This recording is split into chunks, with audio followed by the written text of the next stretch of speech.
Whenever. Okay, we're about ready for questions. No. Okay, okay. Hold on. Stressful. I think.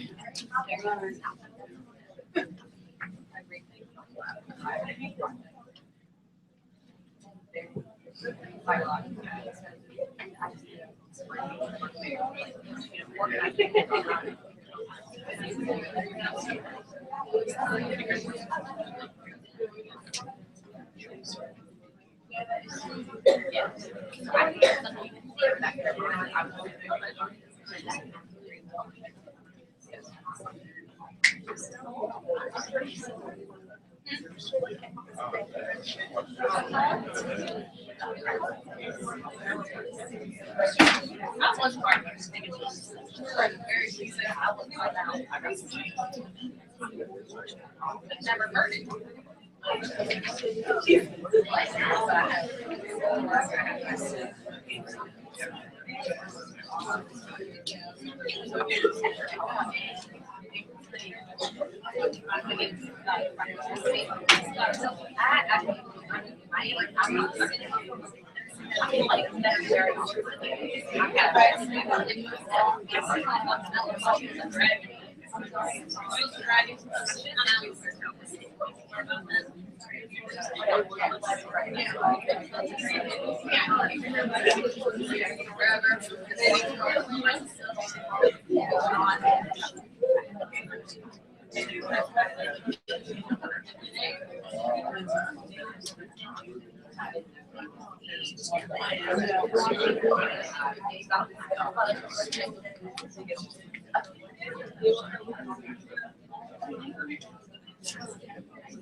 Okay, so my name is GFitzgerald, and for my internship topic, I chose impacts of forestry on society and the environment. However, when I started out, that isn't what I wanted to pursue. I wanted to pursue law enforcement, but because of multiple dead ends, trying to get people for interns and stuff just not working out, I ended up switching my focus to the impacts of forestry on society and the environment. This is my topic. I got interested in this topic because my dad actually owns his own logging company. And through multiple years helping him and just learning the trade, I became very interested in logging and deforestation. Now, my research question for this topic was, what are the impacts of deforestation on society and the environment, and how have those processes changed over the years? I learned that while deforestation does impact the environment in a negative way, that society today is changing and working on making better ways to make deforestation more eco-friendly. They are putting new mechanisms in the equipment to make it reduce gas emissions, and they're also working to replant more after they deforest land. From 2000 to 2012, 1.8 square kilometers of forest was deforested. However, they replanted 0.8 square kilometers of that land back.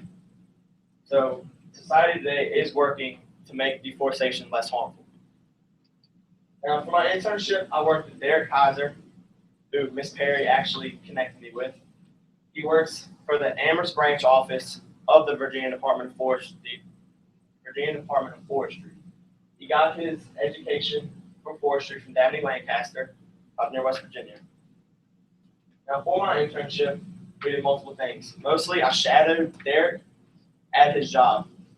And I went with him on multiple trips to check different logging sites and make sure that everything was up to code. And we also learned how to set up surveillance on sites like in State Forest. We went to Lesesne State Forest up in Tyro, and we actually found some beer cans in the ditch to the entryway. And so we found that interesting. So we set up a camera, and he taught me the different ways they camouflage the cameras. And we also picked up one of the beer cans to check for fingerprints. And he showed me all the different ways they have to handle the evidence with care, making sure not to tamper with anything. And while no one came back and never got any evidence on the camera of anybody coming back and drinking beer again, it was really interesting to see how he investigated the scene. Another very interesting thing is Derek is the lead arson investigator for this area. And we actually got to go, not on a call, but we went to investigate the scene of a fire on 8 Isle Road in Afton. And so when we got there, we didn't find anything that made it seem like it was intentional, but we did find like tar from one of the power poles, which signifying that it could have been a spark from the pole because we had a heavy storm come through around that time. And so we believe that somehow a branch sparked on the line and it set the area around on fire, which actually ended up burning down someone's shed, but they were able to put it out in time before it reached the house. Now, for my community service, my advisor was Scott Massey. He is the agriculture teacher for the middle school, and he's also the head of our local junior FFA chapter. Now, for my actual community service, I worked with Mr. Massey, and I researched information on the forestry judging competition that our local FFA competes in every year.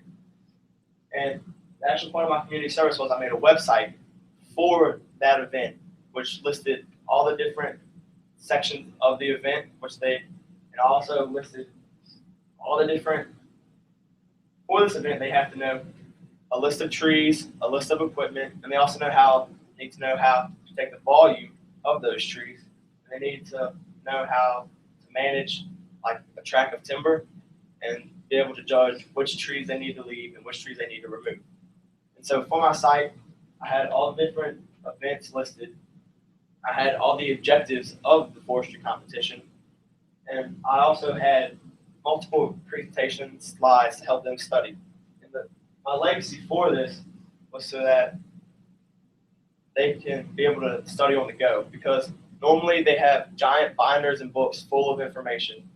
But what I hope to do with this website is allow them, if they're on their phone, they can go and check out the presentations. If they're somewhere and they forget their books, they can just look it up on a computer somewhere and be able to study like that. And this was my photo quality. And what I took from this was that while deforestation is harmful to the environment, our society is changing a great deal to make it less harmful. And that's what people don't realize, is how it is changing to try to make the environment a better place. My future plans: I plan to attend Virginia Tech in the fall. I plan to major in business management, and I also want to have a minor in forestry. And I one day want to come back and help my dad run his logging business.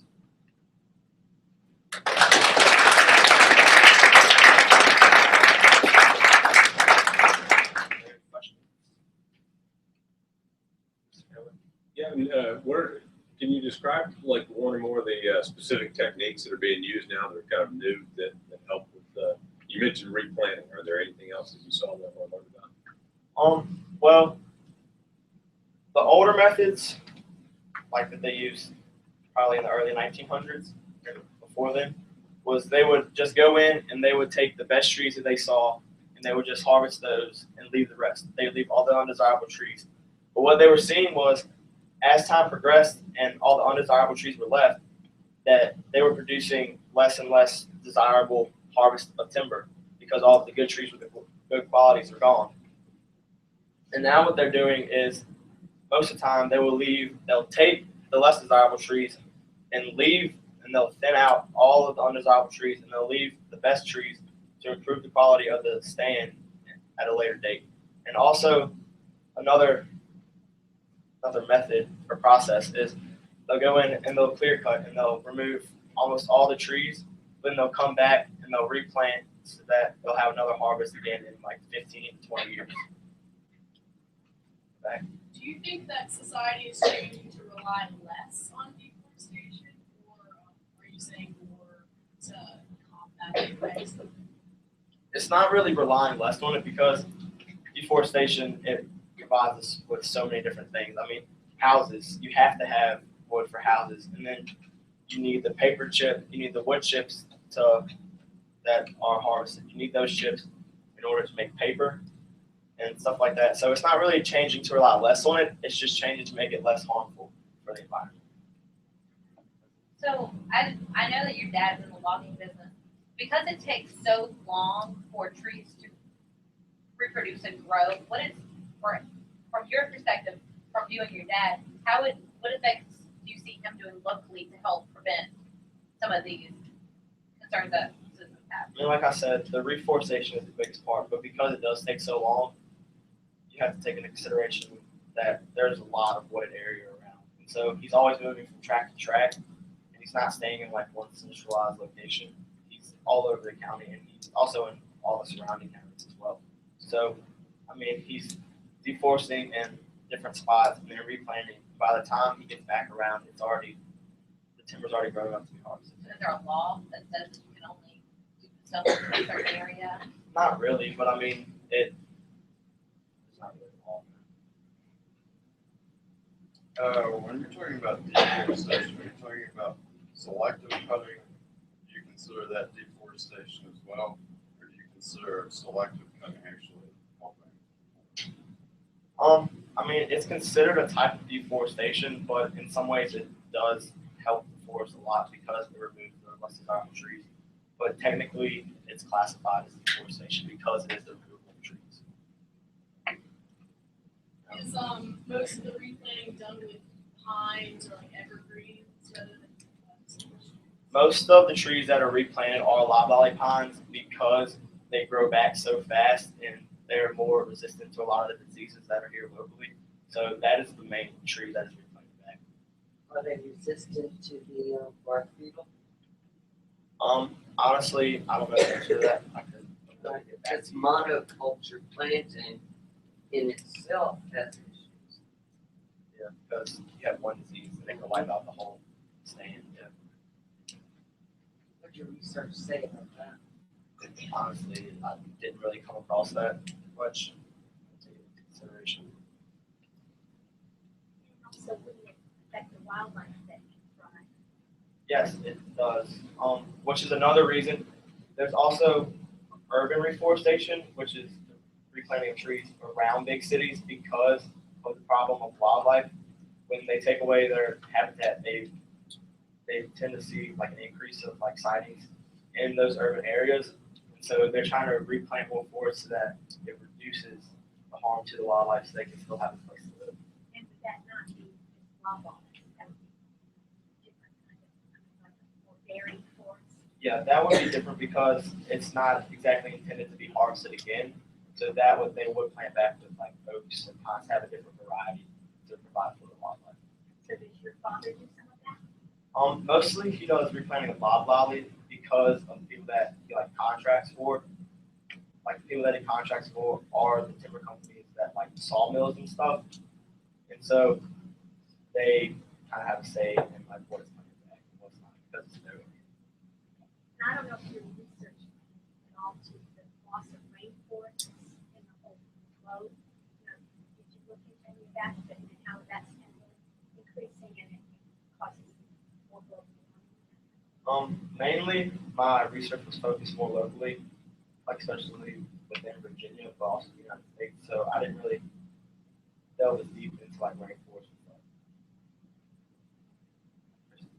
You went into your community service as making a website for the FFA chapter. Is that up and running and all the information there? Most of the information is on it. There's still a few minor details that need to be tweaked, but yes, most of it is on. Did you look at all how, like, lumber refineries affect the environment, or was it just deforestation? It was mainly just deforestation.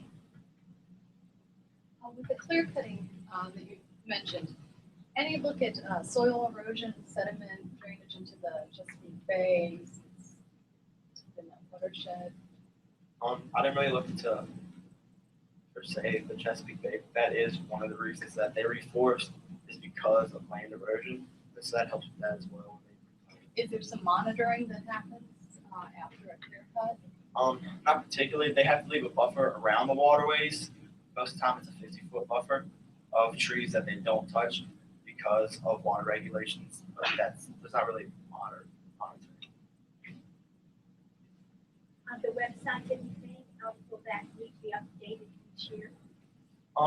Mostly the information on it is stuff for like identification, like for the trees and the equipment, and like what exactly happens in the competition. So it wouldn't really need to be updated that much, other than like what date when the forestry competitions are. But that's pretty much all that would need to be updated. So the teacher will gather. Yeah. You won't. More questions? Thank you.